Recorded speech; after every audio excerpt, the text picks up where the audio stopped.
I hate when they do this. Give Paimon better dialogue.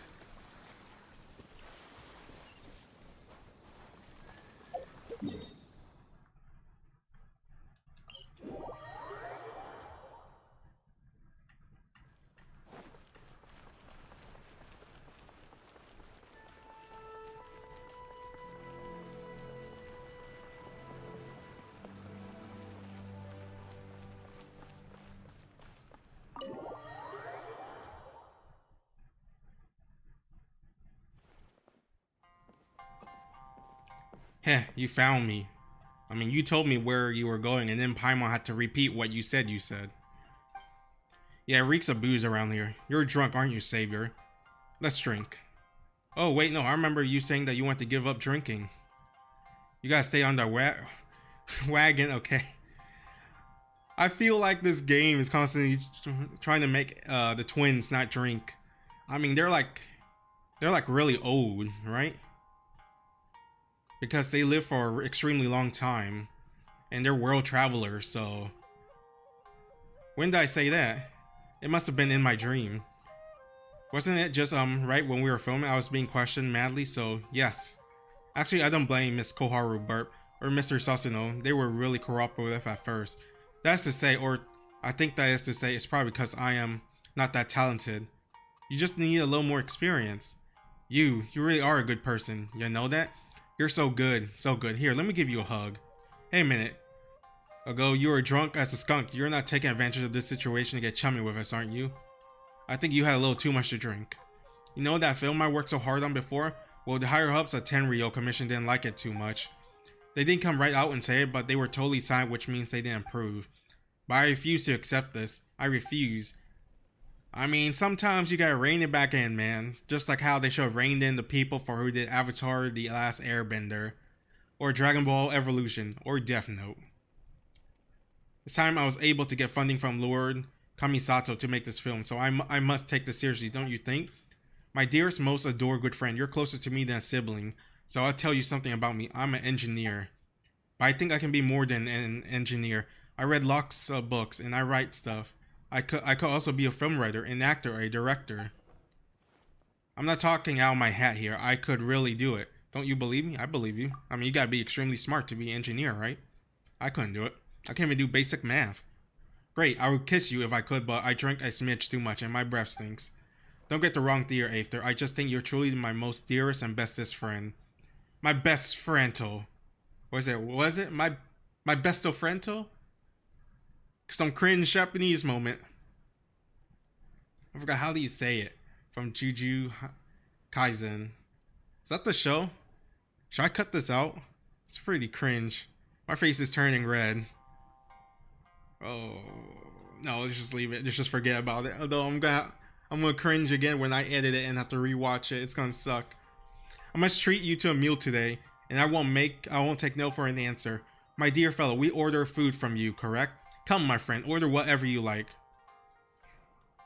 Give me fish. That's all? No, unacceptable. You're my best friend. The best friend of Savior, man of Fortane. Being stingy with my friend would damage my character, and I am, if nothing else, a person of character. My dear sir, we have to try flavor skewer, tonkatsu ramen, and whatever else you serve here. Where's my fish? Understood. Erica, one of everything for the table. Soon after, shop owner Asika to polish up your food. Fish! Dear Paimon. Now this is what I call a real meal. Oh, those eggs look good. I love eggs. Maybe not the crab so much. I kind of want hot pot now. Come, let's eat for our dreams. You have a meal with Savior. Burp. Thanks for your hospitality. Ah, you're a good guy, Savior. You're Paimon's best friend. Well, one of them anyways. How was everything? Do you even have money, man? Simply divine. I could taste the lake in your rice and fish. That sweet and delicate aroma is just like what I have in my hometown of Petrichor. Ah, is that so? I'm glad you liked it. Now, I didn't mean to eavesdrop, but this film you mentioned sounds very interesting indeed. Could you tell me more about it if you wouldn't mind? Hey, you can get some criticism. Oh, this Outlander has the resolve to stand up to a fight when things get tough. Impressive. But to be honest, there's little to no thought or hesitation involved here that this person barely seems human at all. When they meet an enemy they can't beat, they summon up the courage to charge anyways, and they actually triumph. That sort of daring is actually rather frightening. You're still young, Mr. Zero. I take it that you never experienced such a life-threatening situation before? Certainly not life-threatening, but this is the reason why my script has been criticized. Well, let me put it this way. Is having an identical experience first strictly necessary to writing a good story? I mean, it could give someone something to relate to. From what I understand, quite a number of great authors are homebodies. Besides, I find this no-nonsense sword-drawn approach very Inazuma-ish. Isn't that the effing point? You're selling this film, or making this film, and showing it to the people of Inazuma. Shouldn't you cater the film to their taste? That's like the equivalent of an American making an American film, and then them changing it up for China by removing all the blood and stuff and changing stuff in here. They're catering to China so they can get their money. Since I come to Inazuma, I should make some film with the Inazuma flair. Mr. Kayabuki original work was also in this style, and in order to preserve these unique elements, I decided to honor the source. You mean Kayabuki Ike? An interesting lad, to be sure. Savior, I'm moved by your dedication to film. Can't help but be reminded of the story I once heard. Sitting here in a restaurant eating and listening to stories like this is also so Inazuma. I love it. Please go on. Num num num. You guys go on first. Promise just gonna finish up here. Long ago, there lived someone named Sesshimaru. Sesshimaru was born to a samurai parent who worked for a powerful people. Well, they weren't very powerful themselves, but they weren't too bad either. But these parents seemingly made a strange error in their work, incurring the punishment and eventually submitting to their execution. Unable to accept their deaths, Sesshimaru toiled to find the samurai family that carried out the sentence.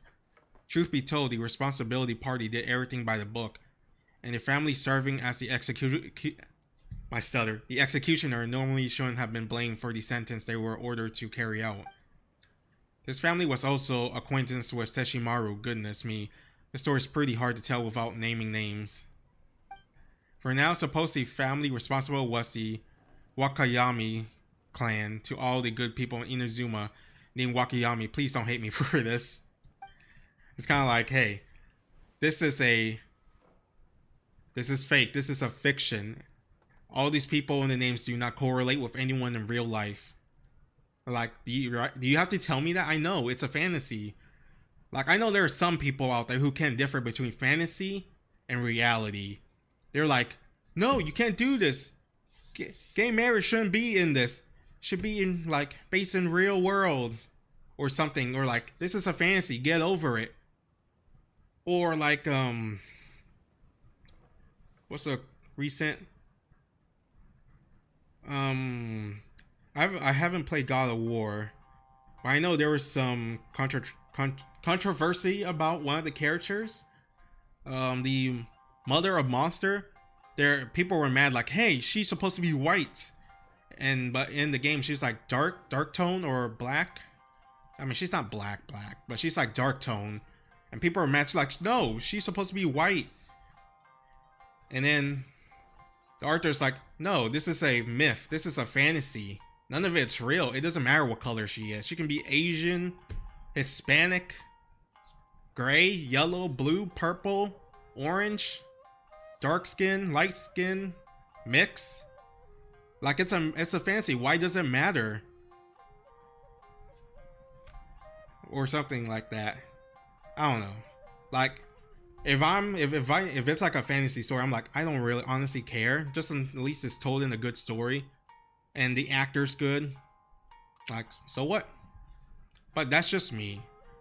I'm also the type that is like sub-dub. It's like, if I hear it in dub first, I'll watch it throughout in dub. If I hear it in sub first, I'll watch it out in sub. There's only been like quite a few animes where I'm like, oh, this is terrible in dub. Anyways, I'm getting off topic here. As I was saying, blinded by hatred, Sesshimaru decided to take revenge on the Wakayamas. But by then, the person who had personally beheaded Sesshimaru's parents had already passed away.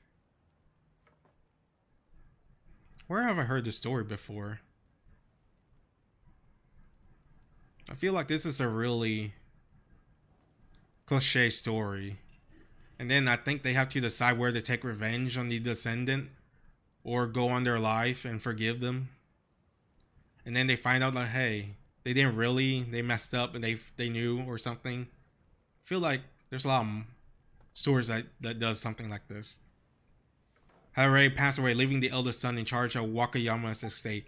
This person happened to also be Sesshomaru's childhood friend, but now they had become enemies. This is a story about friends becoming foe. The story is about a family fall following punishment from above. I heard tales like these before. Looks like our young friend here is well read.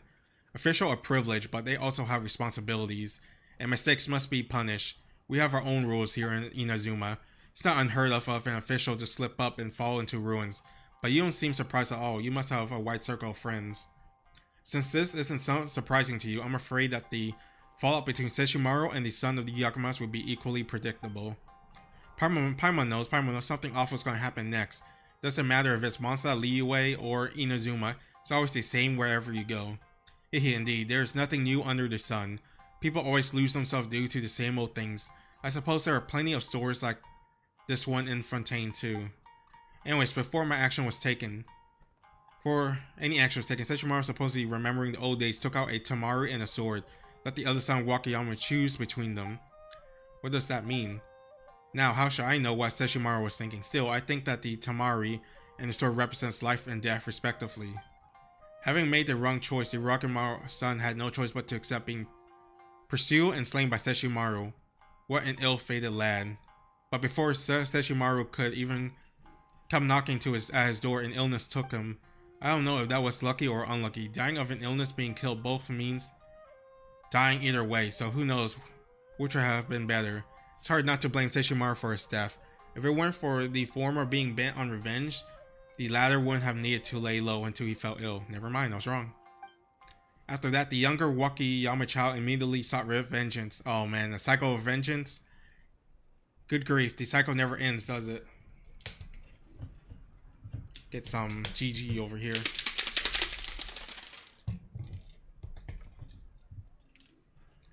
After that, the younger Wakayama child immediately sought vengeance. Good grief, the cycle never ends, does it? Sesshomaru was forced into hiding in the mountains before eventually disappearing. Some say Sesshomaru fled in fear of Wakayamas, while others say he let himself sink to the depth of the ocean to quench his burning hatred. Whichever ending you wish to believe, no one ever saw Sesshomaru again. I bet this is where we go and find him. To this day, such fretful matter as hate and shame should all have flowed into the ley lines of Sesshomaru's death. Since this whole dispute has lost its source, just take and all was well again to be the story's ending. That's it? So not even you know where the Sesshomaru went? Yeah, all was not well at all. What kind of ending is that? I'm sorry, but that's how the part I heard ends. After all, it's a tale that's been spread to many places. So such vagueness is unavoided. But to the issue, you see, Mr. Savior, you need a story with an ending that leaves people wanting more. Mr. Okazaki, I must say that you are indeed a gentleman of great insight. I wouldn't be surprised if the legend of Inazuma took place in Fontaine. Especially one of legend ending that once where Sesshomaru disappeared to put an end to his hatred. Sounds just like what a friend of mine from Somaru would do. I want to thank you for your kindness and the nudge you've given me. Just through this story, your unique way of giving advice has given me just the inspiration I needed. I think I know what was missing from my film before. Thank you, Mr. Okazaki. This is the meal. If I can manage to write an even better script, I'll come back to offer you my most solemn gratitude. And before, it was a fake story he made up just to inspire him. Haha, tell you what, I really envy your youth and drive, traveler. To be able to befriend such a person is a gift from God. You must be a special person as well to have been so blessed. Good things surely awaits you and Mr. Savior. Oh man, we're still going.